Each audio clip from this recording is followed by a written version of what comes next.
ఒక వార్త వచ్చింది ఆంధ్రజ్యోతిలో. ఇగో పొద్దుగాల ఈ తాగుడేంది, పూట గడవడం ఎలా, మీ కుటుంబం ఏం కావాలి, మందు బాబులకు రాజగోపాల్ రెడ్డి మందలింపు అంటూ పొద్దుగాల తాగుడు షురు చేస్తే పూట ఎలా గడవడం, ఆ కుటుంబం ఏం కావాలంటూ మునుగోడు ఎమ్మెల్యే కోమటిరెడ్డి రాజగోపాల్ రెడ్డి పలువురు మద్యం ప్రియులను మందలించారు. గ్రామాల్లో అసలే పేద కుటుంబాలు రోజంతా పనిచేస్తేనే కుటుంబం గడిచేది కష్టం. కనీసం మధ్యాహ్నం కాకముందే మద్యం తాగుతున్న మీకు పూట గడవడం ఎట్లా, కుటుంబ సభ్యులు ఏం కావాలని ప్రశ్నించారు.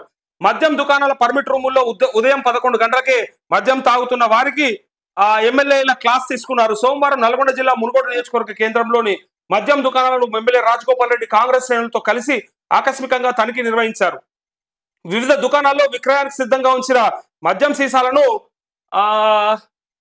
పరిశీలించారు. గ్రామాల్లోని బెల్ట్ షాపులకు మద్యం విక్రయిస్తున్నారా, షాపుల్లో నకిలీ మద్యం అమ్ముతున్నారా అని నిర్వాహకులను అడిగి తెలుసుకున్నారు.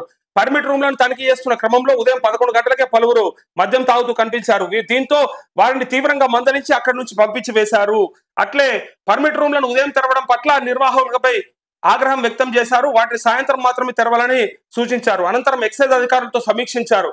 ఈ సందర్భంగా రాజగోపాల్ రెడ్డి మాట్లాడుతూ గ్రామాల్లోని బెల్ట్ షాపుల్లో మద్యం విక్రయిస్తే కఠిన చర్యలు తప్పవని, ఇందుకు ప్రజలు తమకు సహకరించాలని కోరారు.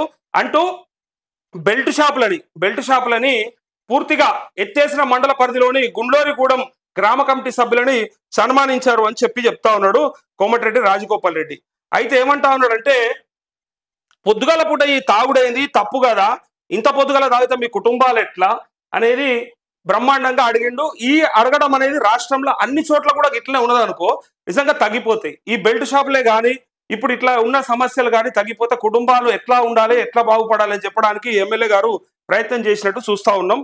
సో మునుగోడు ఎమ్మెల్యే గారు చెప్పినటువంటి ఈ మాట ఏదైతే ఉందో ఇది మరి రాష్ట్రంలో ఉన్న ఎమ్మెల్యేలంతా కూడా ఇట్లనే చెప్పి నిజంగా ఎక్కడైనా సరే ఈ ఏదైతే మద్యం దుకాణాలు ఉన్నాయో అటు పక్కన ఉన్నటువంటి పర్మిట్ రూములు పొద్దుగాలనే ఓపెన్ చేసి దారుణాతి దారుణంగా కుటుంబాలు అయితే కాదు రోడ్డున పడతాయి అంటే పడడం కాదుగా, ఆత్మహత్యలు, పుస్తెలు తెగుడు, చనిపోవడాలు ఇవన్నీ జరుగుతూ ఉంటాయి. అందుకోసమే ఆయన చెప్పిండు. అయితే ఆయన ఇచ్చిన మాట ఏంటంటే ఎలక్షన్ టైంలో ఒక్క బెల్ట్ షాప్ కూడా కనపడకూడదు నా నియోజకవర్గంలో అని చెప్పిండు.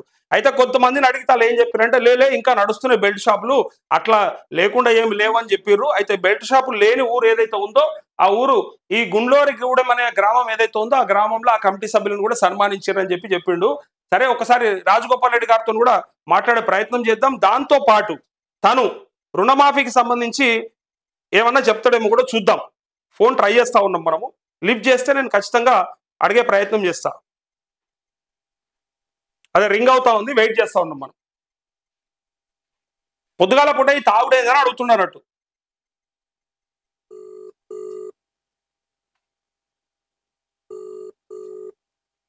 మునుగోడు ఎమ్మెల్యే కోమటిరెడ్డి రాజగోపాల్ రెడ్డి గారికి కాల్ ట్రై చేస్తా ఉన్నా.